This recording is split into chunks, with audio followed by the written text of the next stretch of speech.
Video ನೋಡಿ comment ತಪ್ಪದೆ ಮಾಡಿ. ನೋಡಿ ಅಂತ ಬಂದಾಗ ನೋಡಿ ಯಾವ ರೀತಿ ಸ್ಟ್ಯಾಂಡ್ ಗಳು ಹಾಕೊಂಡಿದ್ದಾರೆ ನೋಡಿ, ನೀವೇ ನೋಡ್ತಾ ಇದಾರಲ್ಲ, ಇದು ಸ್ಟ್ಯಾಂಡ್ ಗಳು ಹೇಗೆ ಹಾಕೊಂಡಿದ್ದಾರೆ ನೋಡ್ತಾ ಇದ್ರೆ ತಗಿರಿ ಅಂದಾಗ ದಬ್ಬಾಳಿಕೆ ನೋಡಿ. ನೀವೇನ್ ಮಾಡ್ತೀರಾ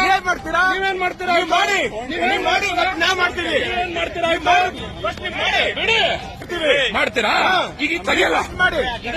ಏನೆಲ್ಲ ಹುಟ್ಟಿದ್ದು 100 ವರ್ಷ ಅಲ್ಲ, ನಾವು 1000 ವರ್ಷ ಆಯ್ತು ಇಲ್ಲಿ, ನಾವು 1000 ವರ್ಷದಿಂದ ಇರೋರಿಲ್ಲ.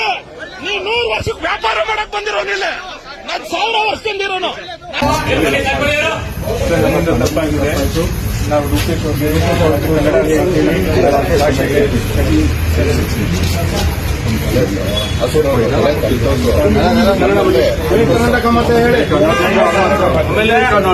ಇಲ್ಲಿ ಕೇಳಿ ಸರ್, ಇದೇ ಲಾಸ್ಟ್ ಕನ್ನಡದ ವಿಚಾರ. ನೀವು ಇಲ್ಲಿ ಬಂದಿದ್ದೀರಾ, ಬದುಕ್ರಿ. ನಾವು ಸಂವಿಧಾನ ಗೌರವ ಕೊಡ್ತೀವಿ ಅಂತ ಹೇಳಿ ಬದುಕಿ ಕನ್ನಡದ ತಂಟೆಗೆ, ಕನ್ನಡಿಗರ ತಂಟೆಗೆ ಇನ್ನು ಮುಂದೆ ಬಂದ್ರೆ ಯಾವುದೇ ಕಾರಣಕ್ಕೆ ನಾವು ಸುಮ್ಮನೆ ಅರ್ಥ ಆಗ್ತಾ ಇದೆಯಾ? ಕನ್ನಡಿಗರಿಗೆ ರೂಪೇಶ್ ರಾಜಣ್ಣ ಅವರಿಗೆ ಕ್ಷಮೆ ಕೇಳ್ತಾ ಇದ್ದೀವಿ. ಕನ್ನಡ ಜನಕ್ಕೆ ಕ್ಷಮೆ ಕೇಳ್ತಾ ಇದ್ದೀವಿ.